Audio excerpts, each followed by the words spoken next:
Este aqui é o asteroide 25143 Itokawa, um pequeno corpo celeste de apenas 500 metros de comprimento. Ele é um asteroide do tipo S, ou seja, é composto principalmente de sílica, o que, em outras palavras, ele é feito de pedra. E o mais impressionante é que isso tudo foi descoberto por cientistas aqui na Terra a milhões de quilômetros de distância. Porém, é claro que não dá para saber todas as informações de um asteroide olhando de tão longe. E por isso que foi criada uma missão espacial que acabou não dando muito certo. Em 2003 foi lançado isso aqui. Essa é a sonda espacial Hayabusa, criada pela JAXA, a Agência Espacial Japonesa. E Hayabusa tinha uma missão ousada de fazer algo nunca antes feito, de sair da Terra, ir até um asteroide, coletar amostras e depois voltar para a Terra. E claro que isso não foi muito fácil. Essa sonda passou cerca de 2 anos viajando sozinha pelo espaço até finalmente chegar no seu destino, em Itokawa. E foi aí que as coisas começaram a dar errado. Como a gravidade é baixíssima em um pequeno corpo celeste como esse aqui, como Itokawa, isso acaba gerando um risco. O grande risco aqui seria se essa sonda não conseguisse desacelerar o suficiente para conseguir pousar com tranquilidade em Itokawa. Porque assim, essa velocidade de pouso teria que ser realmente baixa, porque a gravidade daqui é muito baixa. Então se essa sonda estivesse um pouquinho rápida, ela poderia tocar na superfície e acabar sendo quicada para longe, e assim escapar desse fraco campo gravitacional do asteroide. Então uma estratégia, ao invés de lutar com a baixa gravidade, é você usar ela ao seu favor. E faça um favor a você mesmo e não perca a semana do consumidor da Hashtag Treinamentos. A Hashtag é uma das maiores empresas de treinamentos da América Latina que tem como missão fazer você se destacar no mercado de trabalho através do conhecimento. Aprimore seu conhecimento através de diversos cursos da Hashtag, como o de inteligência artificial, agentes de IA, Excel, Python, análise de dados e muito mais. Ah, mas eu não sei nada de nada. Não faz mal, porque os cursos de lá são como os vídeos do Ponto em Comum, são feitos pensando em leigos que não necessariamente sabem sobre o assunto previamente. Os cursos pegam na sua mãozinha e te levam do nível básico até o avançado. Ou melhor, o nível que eles chamam de impressionador, que te torna um destaque em qualquer empresa, né? É mais do que avançado, simplesmente. E ó, nessa semana agora, a partir do dia 17 de março, começa a Semana do Consumidor da Hashtag Treinamentos, em que todos os cursos vão estar com mais de 50% de desconto. Essa é simplesmente a maior promoção da história deles. Por isso, clique aqui no meu primeiro link na descrição ou acesse o QR Code aqui na tela. Dessa maneira, você será avisado assim que essa oferta for liberada no espaço cibernético.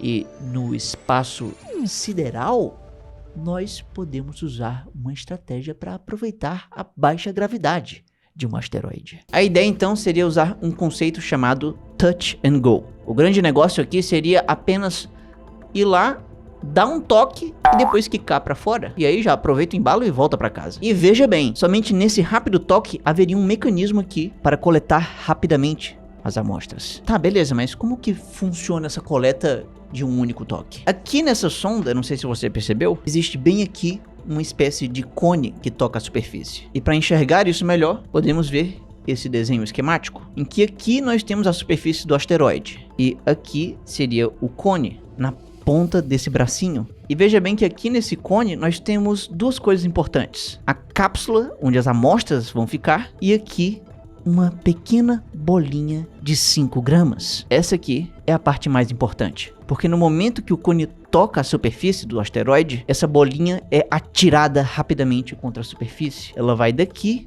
para cá, e esse impacto acaba gerando partículas que acabam sendo projetadas, e elas são bastante projetadas porque, lembre-se, aqui a gravidade é muito baixa. Temos que ser amigos dessa baixa gravidade. Então, em um único toque, nós podemos fazer com que esse cone seja preenchido com partículas, indo até aqui, a cápsula de amostras. onde o material fica guardado. E sinceramente, esse é um mecanismo genial. Se aproveita da baixa gravidade para que o cone consiga guiar essas partículas até o canto certo, tudo em um toque só, perfeito. É impressionante que tudo isso acontece em uma fração de segundos. É o ideal para uma sonda grande como Hayabusa. Ela não parece, mas ela tem centenas de quilos, e desacelerar tudo isso em um pouso tão sutil num asteroide pode ser algo bem complicado. Porém, seria muito bom se Hayabusa lançasse uma sonda menor para ficar ali na superfície. E foi exatamente isso que foi tentado. Para aproveitar a longa viagem da sonda até o asteroide, os cientistas planejaram para que essa missão fizesse duas tarefas principais. Uma seria coletar uma amostra no estilo Touch and Go, e a outra tarefa seria pousar isso aqui. Essa é Minerva, e ela está em escala real. Ela é literalmente assim e cabe na sua mão. Ela tem mais ou menos o tamanho de uma torradeira e pesa menos de meio quilo. Ou seja, Minerva, aqui mais ou menos em escala, em comparação com Hayabusa, iria ser projetada para pousar no asteroide e ficar ali na sua superfície, enquanto que essa sonda iria fazer o touch and go. O que seria ótimo, porque a gente poderia coletar amostras e ao mesmo tempo ter uma sondazinha muito simpática ali, só coletando informações sobre esse corpo celeste. Tudo isso deveria acontecer.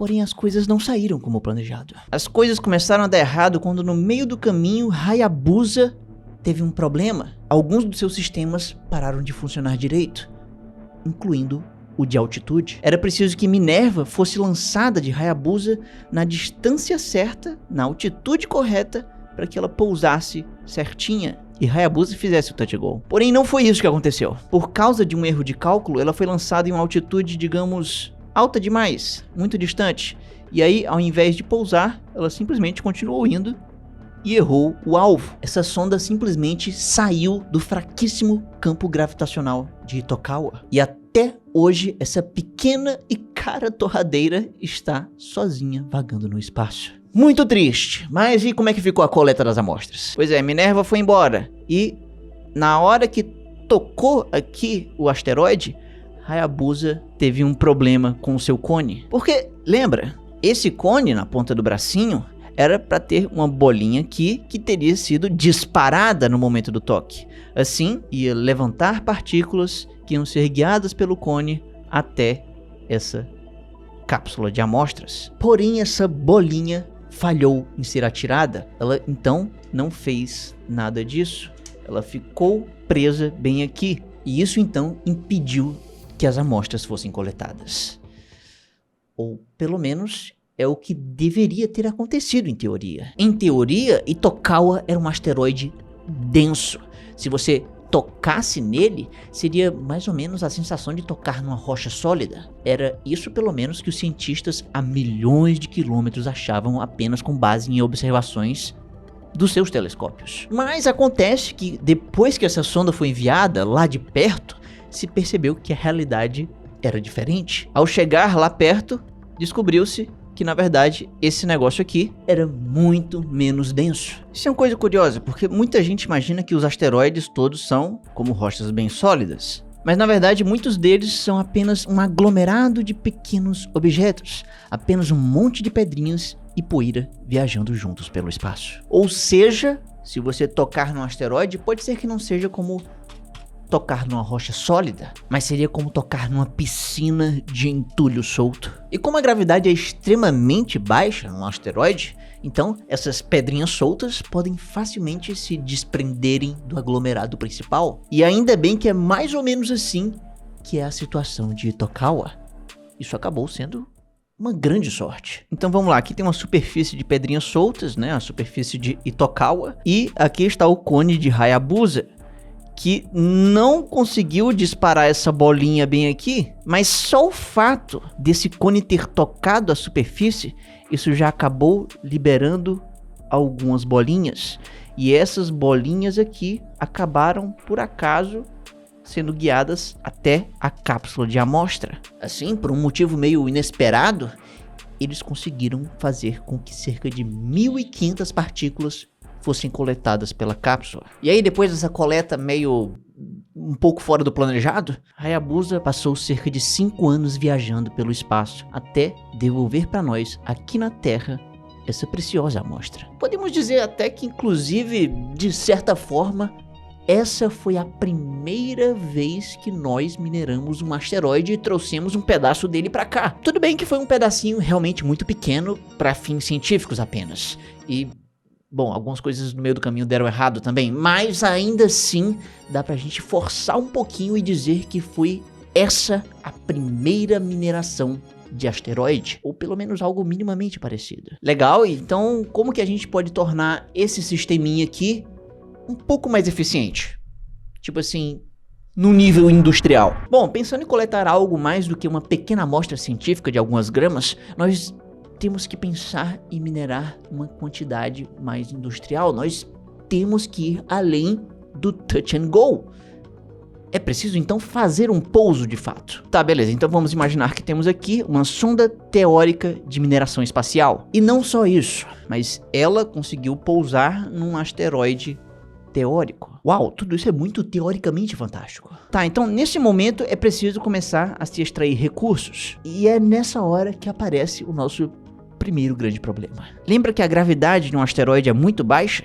Bom, se uma sonda aqui tentar extrair um recurso do asteroide, digamos, sei lá, com uma broca, haveria um problema. Simplesmente se essa broca tocasse o asteroide para poder fazer força para minerar, toda ação, uma reação, então uma força contrária iria surgir também. Ou seja, toda vida que a sonda fosse tentar fazer uma força para minerar, haveria uma força contrária expulsando a sonda desse contato. E aí, por causa da baixa gravidade, se nada for feito, essa sonda poderia até sair do campo gravitacional desse asteroide. Uma maneira da gente resolver isso é usando propulsores. Nesse caso, com os propulsores, no momento do toque para fazer a escavação, eles poderiam ser ligados. E uma vez ligados, eles poderiam compensar esse afastamento.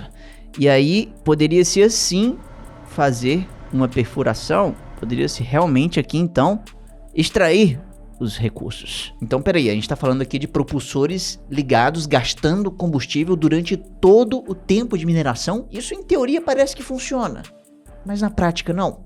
A sonda, então, teria que gastar tanto combustível que provavelmente seria mais do que ela poderia carregar consigo. Então, isso aqui não dá muito certo. A única maneira de resolver isso de uma forma razoável seria se a gente tivesse, digamos, algum sistema de ancoragem. E aqui, ancoragem significa se prender de fato no asteroide. E dá para fazer isso de várias formas. Uma delas é com a tradicional broca, que a broca de ancoragem, vamos deixar ela aqui de azul. E aí a ancoragem poderia ser feita assim, mas é claro que há um problema aqui. Pensando tridimensionalmente, se essa caixa aqui fosse a sonda e isso aqui fosse a broca aqui embaixo estaria girando. E aí, no momento que ela se finca no asteroide, ela fica estática. A sonda aqui em cima é que iria começar a girar, ou seja, a ancoragem seria muito limitada. E para evitar esse problema da sonda girando, o ideal seria ter, na verdade, mais de uma broca, talvez 2 ou mais, e girando em sentidos opostos. Sendo que, como vimos, essas 2 brocas aqui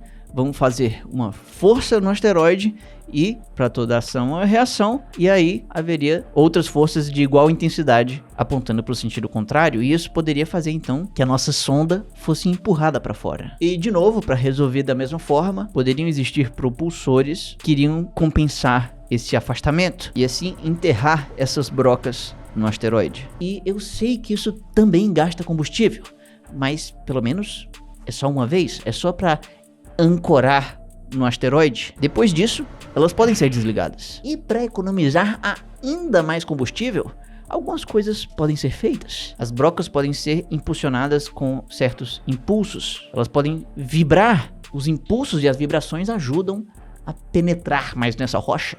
Que delícia. Porém, o que ajudaria ainda mais seria se essas 2 brocas aqui não fossem paralelas, mas fossem opostas, apontando para dentro. As 2 fariam uma força para dentro, o que uma iria anular a outra. Porém, claro, ainda criaria uma força em direção ao asteroide, que iria gerar uma reação igual para o lado oposto, o que ainda faria a sonda se afastar do asteroide. Mas para evitar isso, ainda seria necessário ligar os propulsores. Só que dessa vez, por bem menos tempo. Por exemplo, se uma sonda estivesse sem brocas opostas, ou seja, em paralelo, essa sonda iria precisar de 100 newtons de força aplicadas por 15 minutos para atingir a ancoragem. Isso significa então ligar os propulsores por muito tempo e fazendo muita força, o que gastaria um pouco mais de 26 quilos de combustível. Agora, já a mesma sonda com um sistema de brocas opostas precisaria só de 20 newtons por apenas 30 segundos. E para isso seria necessário gastar apenas 200 gramas de combustível. É muito menos e é muito mais atingível na prática. E aí, claro, também existem outras maneiras da gente fazer essa ancoragem de uma forma até bem parecida. Por exemplo, ao invés de usar brocas, a gente pode usar pregos, o que é o mesmo princípio, só que sem a rotação das brocas. Além disso, daria pra gente usar uma espécie de ganchinho. Eles seriam ganchos bem pequenos que iriam agarrar e não perfurar. E isso é algo que inclusive já foi testado. Pois é, todas essas seriam boas maneiras de se fixar no asteroide.